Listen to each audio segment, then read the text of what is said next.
Hola, muy buenos días. Bienvenidos a EPG Pathshala de Español. Estamos en el paper 9 que se titula Literatura Medieval. Me llamo Dra. Alka Jaspal e imparto clases de la literatura española medieval en la Universidad Nehru de Nueva Delhi.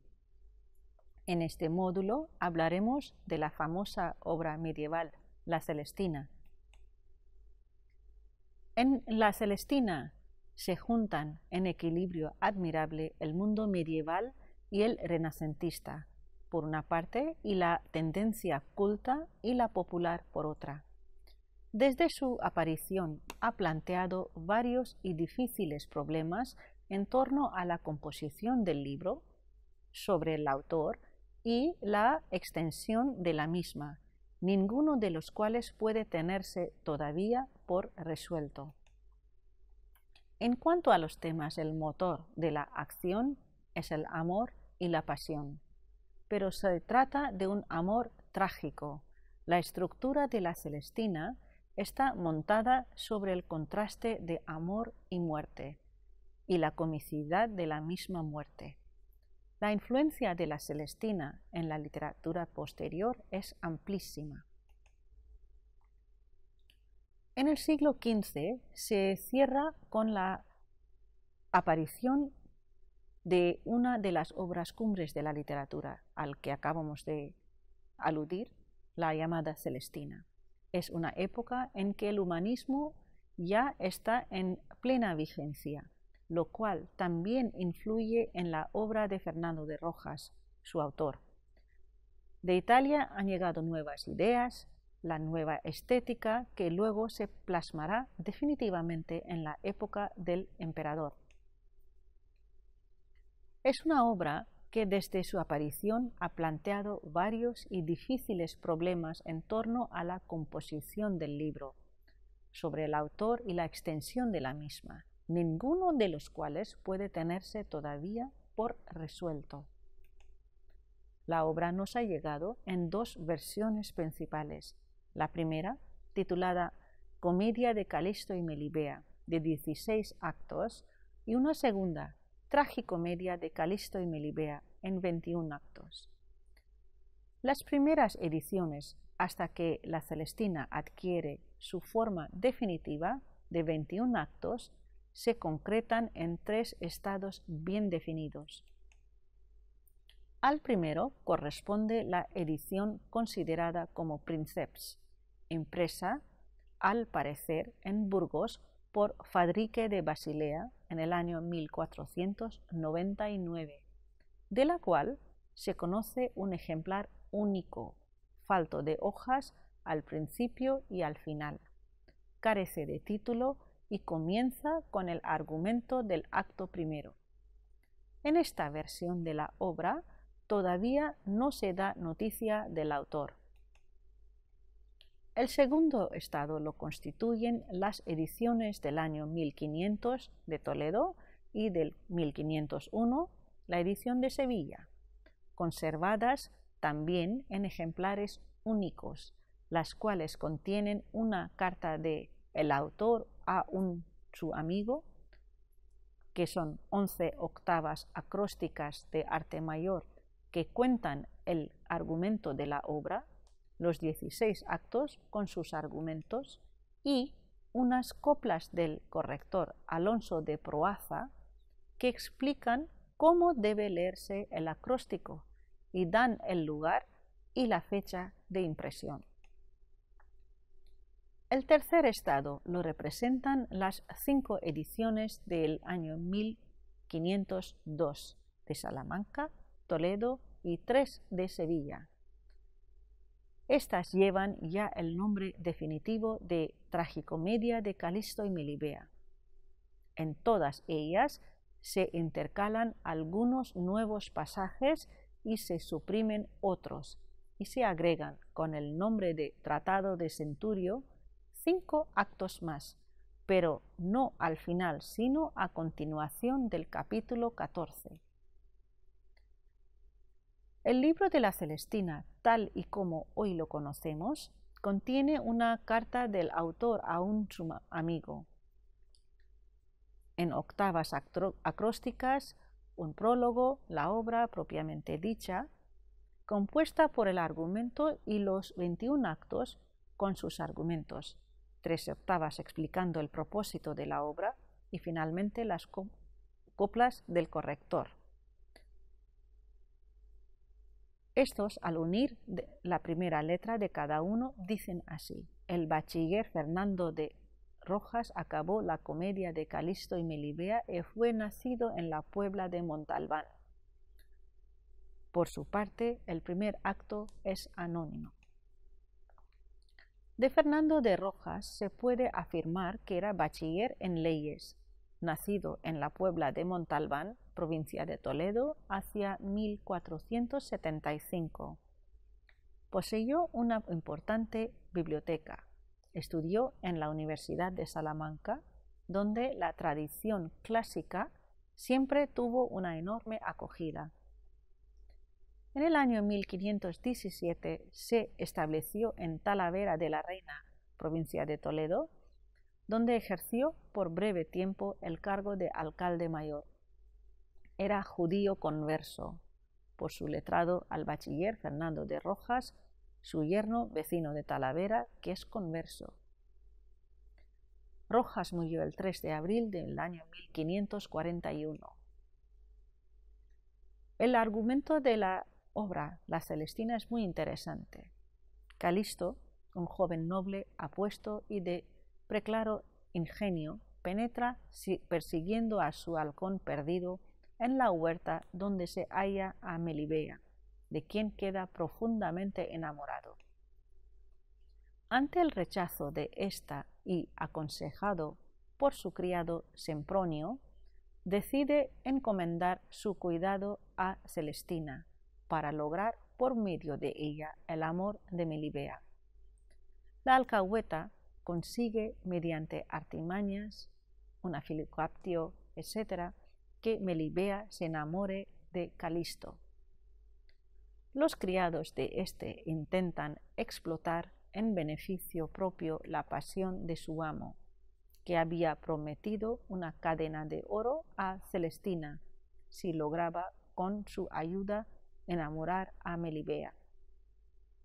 Cuando esto sucede, los criados reclaman su parte y ante la negativa de Celestina la matan.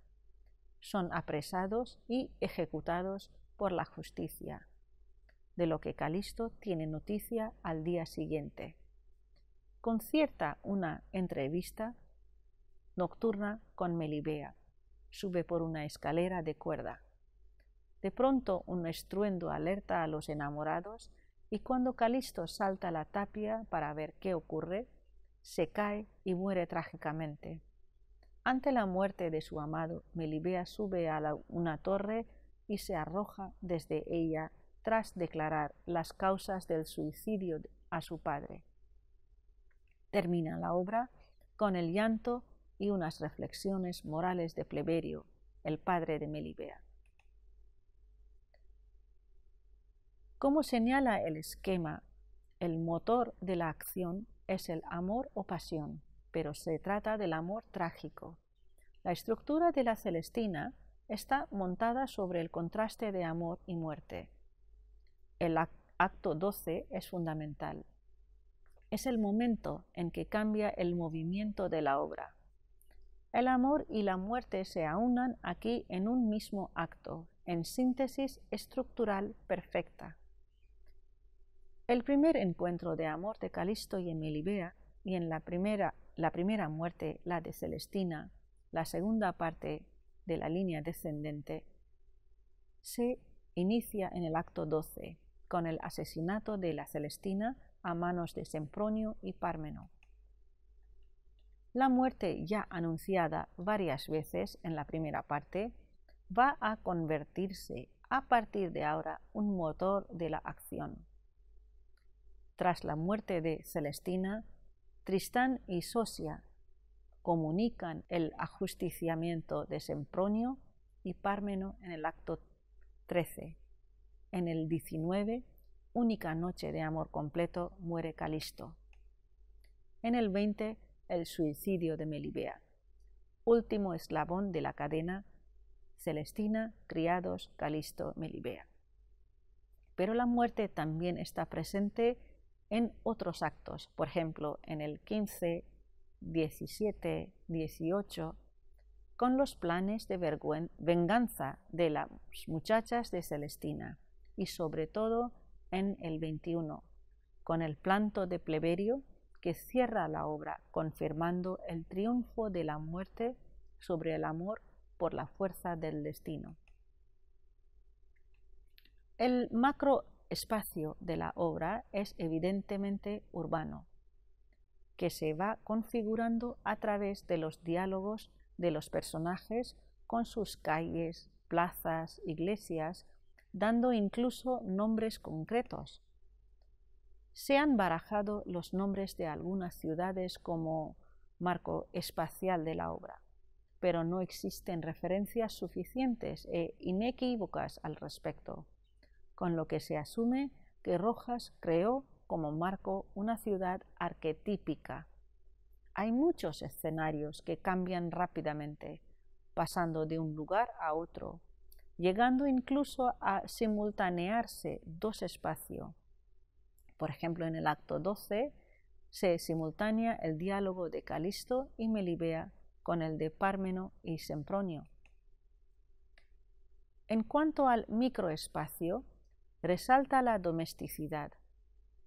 La acción principal tiene lugar en 3 casas, la de Melibea, la de Calisto y la de Celestina. Es de destacar la función principal del huerto de Melibea, en lo que supone la primera dramatización de la naturaleza en la literatura española. Es el locus amoenus.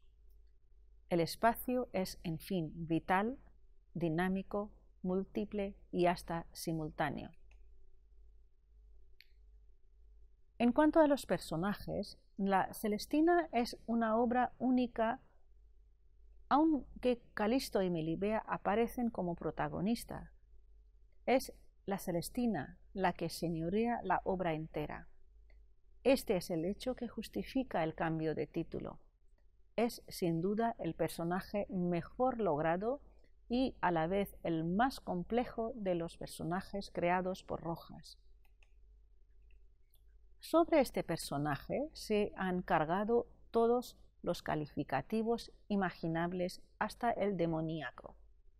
Y Celestina no es un personaje demoníaco, sino humano, en el sentido de que su existencia solo es posible porque existe una sociedad urbana que de alguna manera la necesita.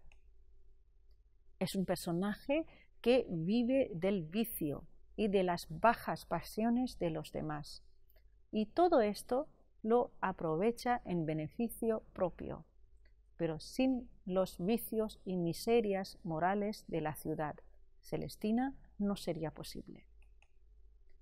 Lo que sí hace Celestina es servirse de todas las artes, desde la hechicería, el filocaptio, hasta las más deshonrosas labores para lograr su propósito, el enriquecerse, porque la gran pasión de Celestina es el dinero.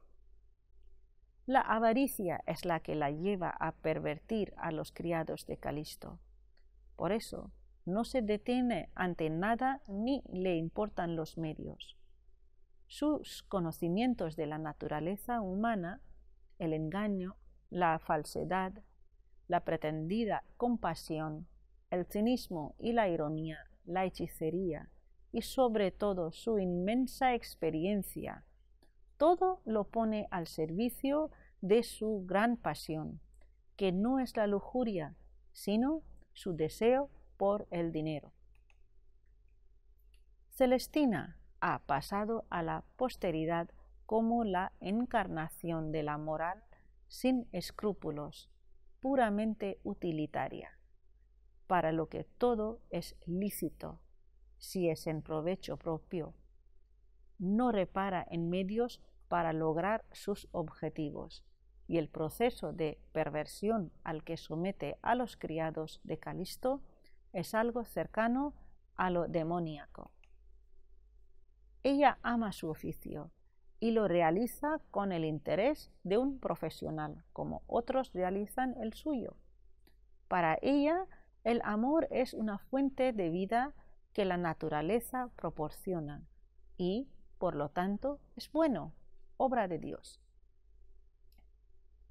Por su parte, Pármeno, uno de los criados de Calisto, en la descripción que de ella hace, dice que en todas partes está y todos la solicitan. Calisto se caracteriza por el halcón perdido, que aparece al principio de la obra indicando ya su destino. Es un mozo noble y de notable ingenio. No posee la firmeza y determinación de Melibea. Es voluble, impresionable, fácil al desánimo y la exaltación más apasionada. Los dos rasgos más sobresalientes de este nuevo amador son, por un lado, su total enamoramiento es un poseso del amor, lo cual le hace andar completamente abstraído en ocasiones como un sonámbulo, y por otro, su egoísmo y su inseguridad. El enamoramiento le lleva a las alabanzas más incontenibles y a veces sofisticadas de Melibea. Cae así en los esquematismos del amor cortés y en las exageraciones propias de los amantes, fruto no de la razón, sino del corazón. Encarna el amor ciego, la pasión desatada, pasión que le esclaviza hasta convertirle en un personaje trágico. Las reglas del amor cortés exigían, primero, secreto, después el respeto devoto a la dama y la distancia. Calisto quiere eliminar cuanto antes esta distancia. Es un obseso ridículo, un personaje cómico que se equivoca a menudo, hasta tal punto que incluso su muerte se presenta de manera cómica, cuando al caer de la tapia sus sesos quedan esparcidos como si estuviesen secos. Además, es una muerte nada caballeresca. Otro rasgo de este personaje es su inseguridad. Es tan inseguro que llega incluso a perder protagonismo a favor de Celestina y de sus criados, quienes de esta manera se agigantan como personajes imprescindibles en la obra. La pasión de Calisto le lleva a un profundo egoísmo.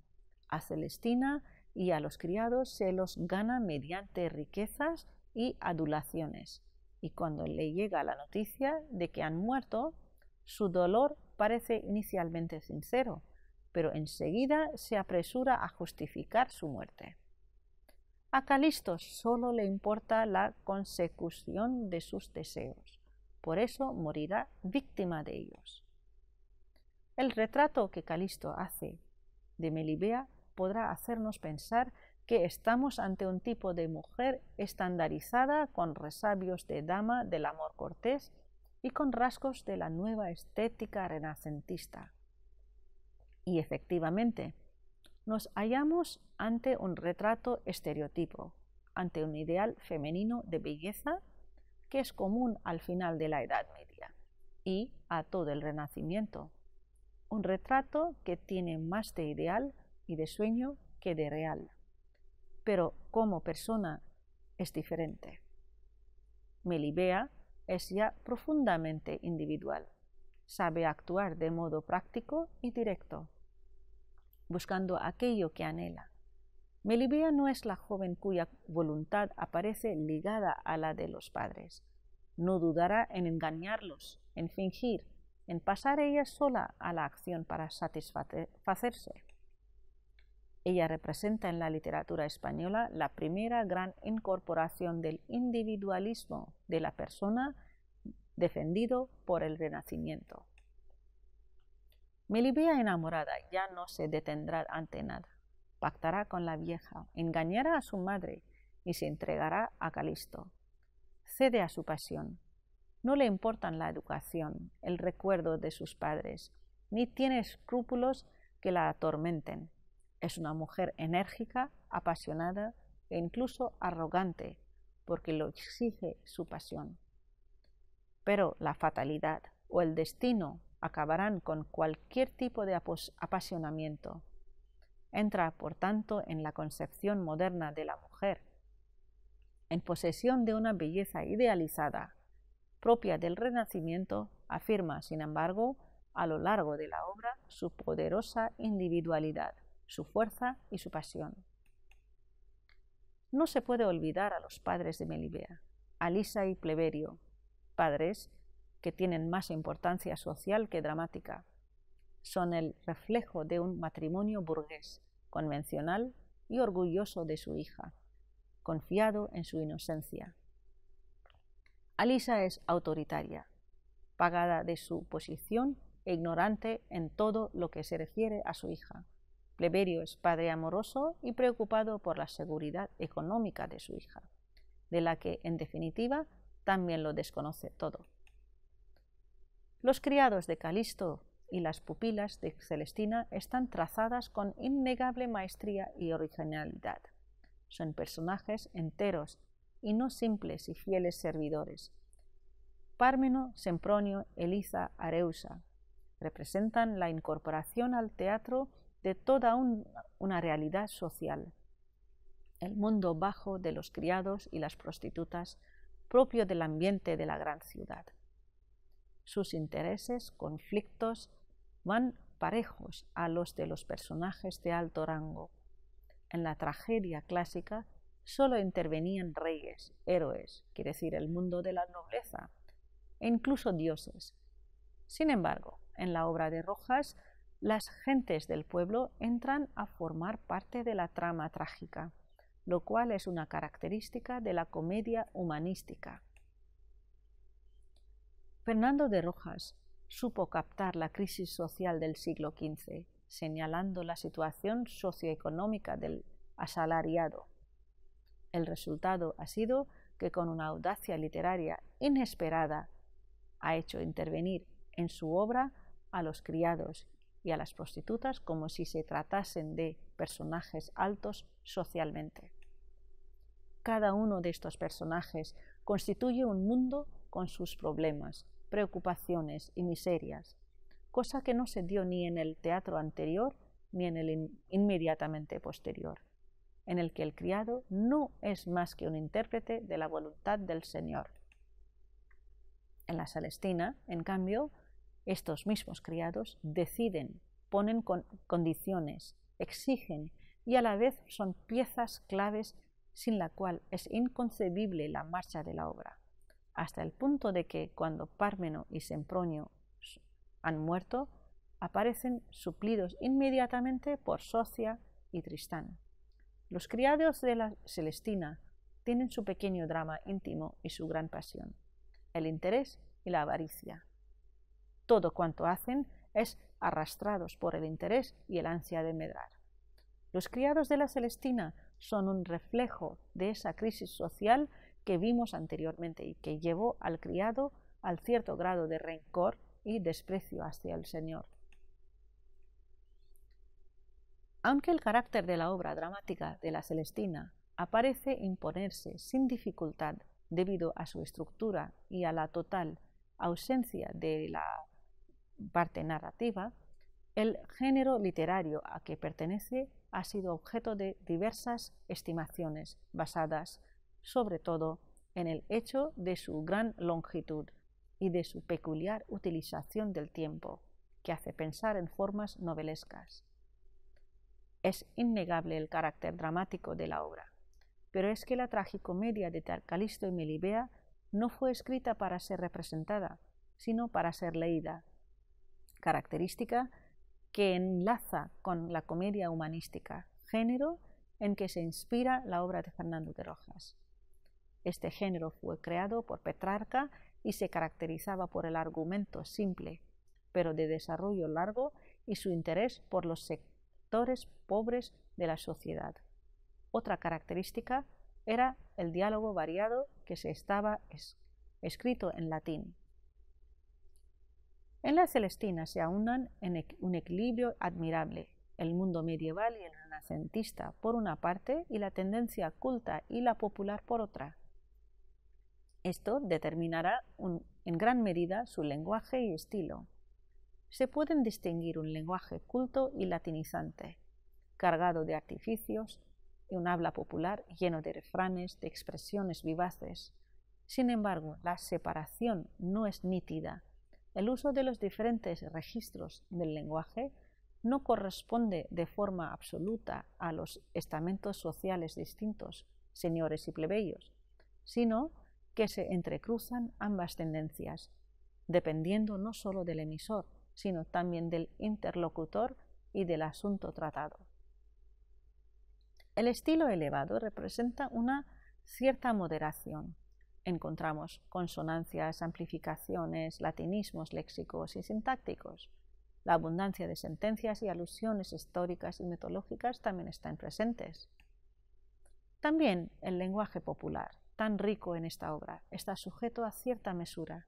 Es prudente el uso de los modismos, del hambre, y no hay dialectismos y de formas de ambientación local que le hubieran proporcionado fáciles elementos de comicidad y colorismo. En cambio, hay gran abundancia de refranes. Se manifiestan en la Celestina la técnica del diálogo, monólogos, caracterizadores y ambientadores. Esta obra, claro está, tuvo mucha influencia en la literatura posterior. Desde el principio fue objeto de continuaciones como la Segunda Celestina, de Feliciano de Silva, en otras obras, por ejemplo, de Lope de Vega, como la Dorotea, el Anzuelo de Fenisa.